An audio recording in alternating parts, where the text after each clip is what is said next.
I enjoy being alone. Not all the time, mind you. However, if I don't get my alone time, if I don't carve some time and space for myself, I start to feel crowded.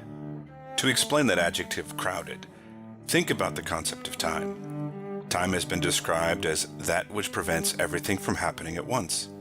If I fail to create some positive space for my thoughts, they start to overlap. They interfere with each other and play havoc with my ability to reason, and my emotional state becomes unstable.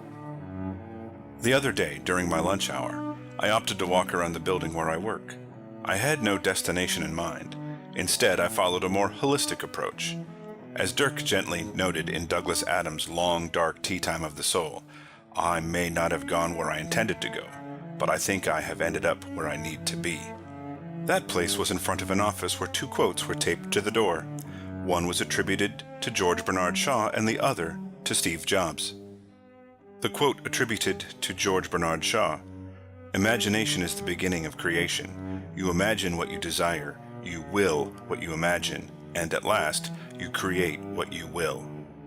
Attributed to Steve Jobs: "Creativity is just connecting things.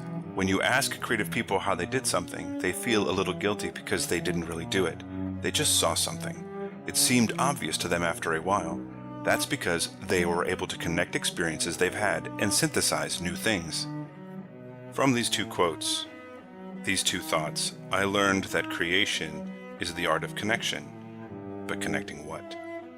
To a stranger, someone I meet on the street, I'm a single data point and full of unknowns.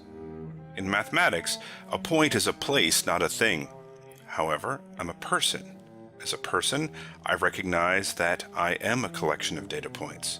These points make up my past, inform my present, and guide me to my future. How I connect them is up to me. How I draw those lines are my choices, because anyone and everyone can draw a line. What about that stranger on the street? What happens when we connect? What is created? Interestingly enough, whenever anyone connects 2 points, 2 dots, the result is a line. That line can be in any shape desired. It can be straight, angular, curvy, curly, twisted. The options are nearly infinite. Add a third data point, or dot, and something interesting happens. A plane is created. Our line, which is narrow and focused, becomes an open and wide surface. Like the line before it, the plane can be flat, curved, smooth, rough, bounded, or infinite. Anyone can be an artist, because everyone can draw a line. Lines can be connected to make shapes. These shapes become symbols, symbols such as letters and numbers.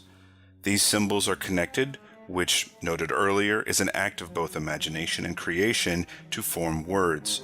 Words convey thoughts and transfer data from one point or person to another.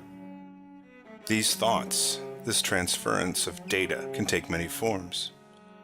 We share how things work, how we feel, where we're going, and where we've been. Are we on the same line? Are we on the same plane? Are there others like us? Anyone can draw a line. With those lines, we can choose to build places to learn, grow, and play. We can look outward to draw our lines, or we can look inward. Lines, both internal and external, go on forever. They build on each other and form new thoughts, new ideas, and new spaces. Sometimes the old has to go in order to make way for the new. Often this is done in an act of violence, of destruction. However, it does not have to be this way. Instead of destruction, it can be deconstruction. Don't break from the past. Instead, build on it.